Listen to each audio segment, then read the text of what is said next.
Sinners is the latest movie directed by Ryan Coogler starring Michael B. Jordan. He plays a pair of twin brothers who are coming back home to Mississippi in 1932 trying to open up their own business. Everything seems to be going just fine until some creepy and mysterious things begin to occur, leading to an unforgettable night. That's all. Putting aside any spoilers to you guys, this will be a spoiler-free review. Sinners. This was one of my most anticipated movies of this year, mainly due to the fact that it's being directed by Ryan Coogler, who's had a pretty outstanding career. Films like Fruitvale Station, Creed, and of course the Black Panther franchise. There isn't a Ryan Coogler film I don't enjoy. So when I heard that he was going to dip his toes into the horror genre, tell a story that maybe involves some blood-sucking monsters, I thought, oh, okay, deliver that to me now, because I'm sure Ryan Coogler is going to do something awesome with that. And so that's kind of the only real expectation I had going into this movie, that it's probably going to be good given the director's track record. I'll most likely come out enjoying the movie. So having now sat there, watched the movie, experienced it, I am honestly believing this is now one of my favorite movies of the decade. Yeah, not just of the year. This is for sure ending up on my top 3, possibly top 2 whenever it's all said and done. Currently, right now, my favorite movie of 2025. But Ryan Coogler's Sinners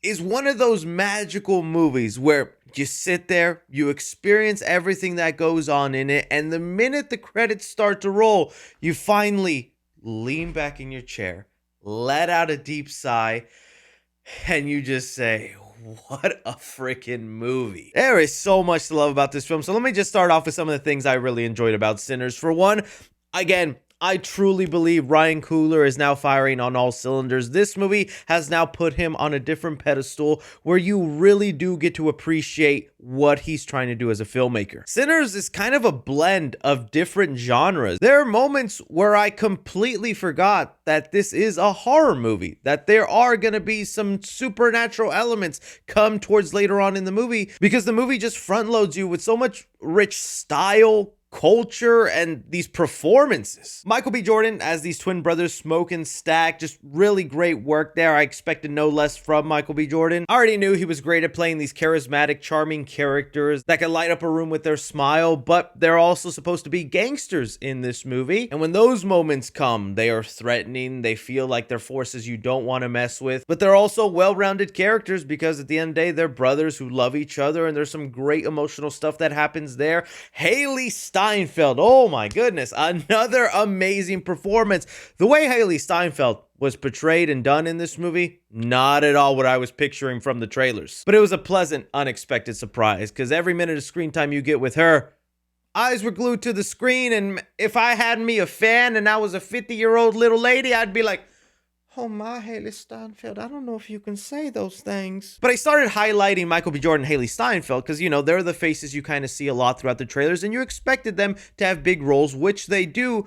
But it's a lot of these supporting actors that really ended up sometimes stealing the show from these bigger names. You have actor Miles Caton, who plays Sammy Moore, the cousin to the Michael B. Jordan brothers. And again, a character I was blown away by, with some real depth, interesting character traits involving music, and honestly, just his demeanor and voice was a really great figure added on into the movie. Delroy Lindo was another character that honestly stole the show anytime he was on screen. He's a very funny person, but he's also given moments of lengthy dialogue that I just was glued in to everything he was saying. I could genuinely go on, but believe that every cast member that gets more than 2 words to say in this movie, great performance, and they all add something unique and different to the story. Getting on to the actual story itself, I think this is kind of what surprised me the most about the movie, because there's a part of me that feels, can I talk about the monsters or, you know, the vampires? Is it well known? Is it not? Because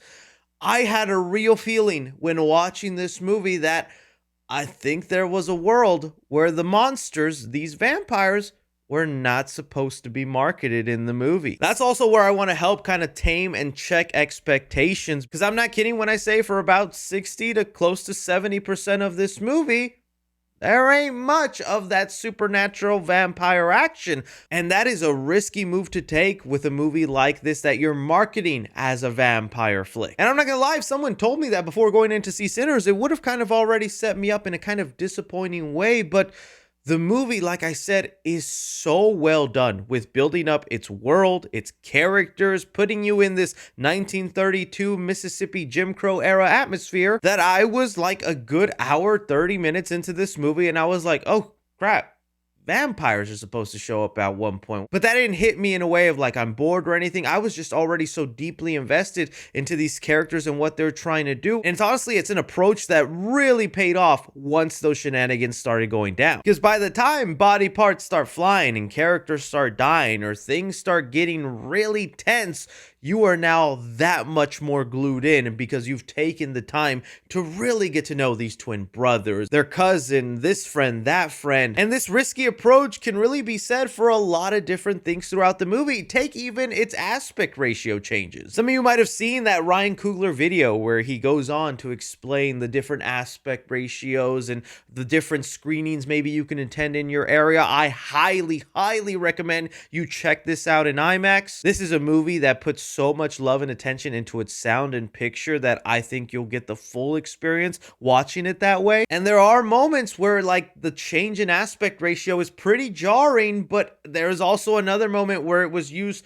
to its absolute benefit, and it was one of the most hype moments of the movie for me where I actually wanted to like clap and cheer, not just for what I was watching on screen, but just for the artistic filmmaking side of it. And that's just a part I ended up really connecting with this movie. There's like a thing I feel like I find myself saying a lot to some other films, where I'll see something like Longlegs or Nosferatu. These are movies made by very competent directors, talented directors who put so much love and attention into their cinematography, into their sound, into their design. They cast great people, so the performances are good. So it's hitting all these boxes that I know a movie lover would get a huge kick out of, but at the end of the day, sometimes I don't find myself connecting with the story, or I don't feel myself as connected with the movie, so I walk away more going, I appreciate this film on a filmmaking level, but I don't really connect with it as a movie. Sinners was that for me. It's a movie where on a technical level, it is doing so much brilliance, so much things beautifully. It's a gorgeous movie to look at with a really rich style. The sound design, effective, but it's also the musical score that just added an extra layer of intensity to a lot of the scenes. The story building an actual interesting narrative that made me completely forget the selling point of this movie. I was really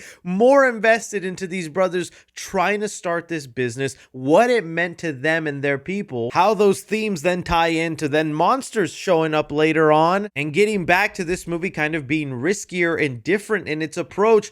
There was one scene in this movie, don't want to give it away, but it's a scene within their dance club that they're created, or in the movie as it's called, a juke joint. The visuals and things that happen within this juke joint, once a certain song starts playing, I couldn't believe what I was watching.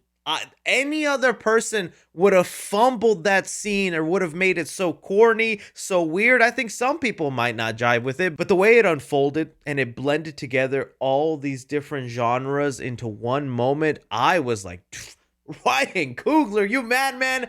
This is awesome. And again, all this stuff is happening before kind of one of the main selling points of the movie, the vampires. Which, heck, I guess I'll take this moment to talk about my few couple little negatives in the movie. Like I said, if you are going in with what this movie is marketed, and Warner Brothers, shame on you for that second trailer you put out that really ruined a lot of crucial plot points just towards the end of the film. I truly do feel, after having seen the movie, this is one of those films you could have hidden all the vampire monster stuff, because when watching the movie, it really does feel like kind of the least important or like the least cared about thing being introduced into this movie. If anything, it's just an obstacle into these brothers' already kind of chaotic lives. And so I think there is going to be some people kind of maybe just not that appreciative of the filmmaking aspect. I totally get that. I'm at the point now where I just see so many movies nowadays. It's just seeing something refreshingly different, or going about telling a story you think is going one way and subverting it in a bit, but delivering something you didn't know you wanted. That's just an awesome time for me. But some people are going to be like, dude, come on, where are these vampires? What's going on in this film? So it might be a little slow going for some people in there just wanting that part. When it does actually come to the vampire stuff, I actually do think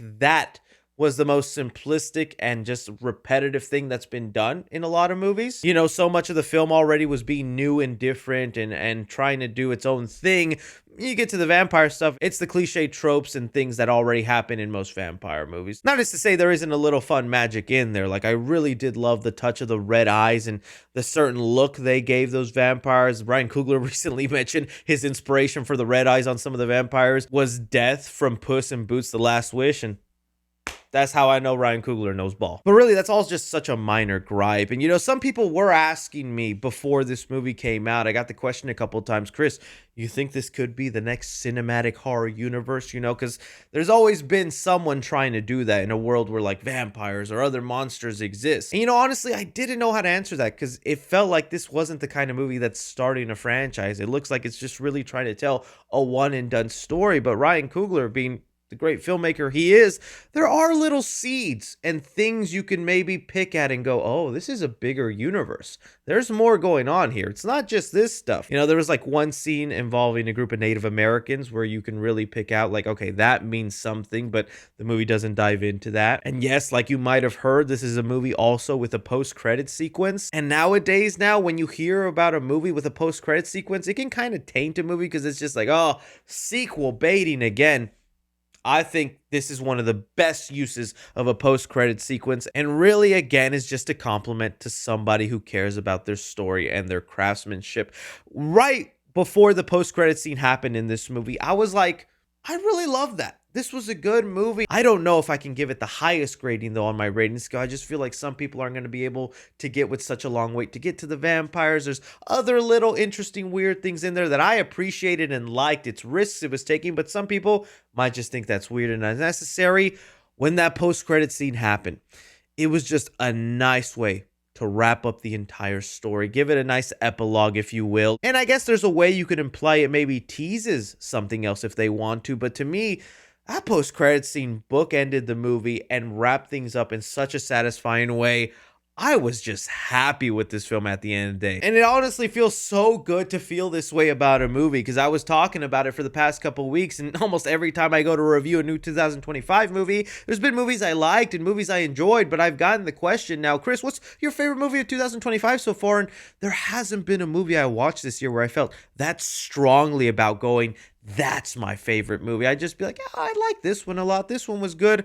This is a movie I can strongly and firmly feel I loved it. So for Sinners, I'm going to give action 3 stars. That's not to say the action that happens later on in the third act isn't great. It is. It's a lot of fun. I think we just take a second to get to that action, and a lot of it is building up the story, the characters, and the world, which I was honestly pleasantly surprised with. Commenting the movie, I'm going to give it 3 stars. It's also a very funny movie. It mixes in the right amount of humor that doesn't take away from any of the tension or scares going on screen. Delroy Lindo is responsible for a lot of that humor, but Michael B. Jordan is also funny. There's also a handful of other things I thought lined up the moment at the right time. Drama in the movie, I'm gonna give it 5 stars. This is storytelling, baby. This was just great. Setting up awesome characters, not just the leads, but the supporting cast as well. Really filling out your universe. And even just the way you were able to bookend it all with the post-credit scene at the end of the film. I was really happy with the way the story went. Horror in the movie, I'm gonna give it 2.5 stars. I wouldn't really say this is a movie you're gonna be terrified in or scared. There are actually some well-timed jump scares, and a lot of those are effective due in part to the sound work done in this movie. And the gore and violence that does happen at the end is great. I just don't know if it so much as terrifies you. And suspense in the movie, I will give it 4 stars. I think they do a good job of building up suspense. I really wish I had not seen that second trailer from Warner Brothers, because man, just seeing some of the surprises the movie had in store ruined in the trailer really would have had me even more on the edge of my seat. Casual moviegoers, I'm gonna give it a B+. Cinephiles, I'm gonna give it an A-.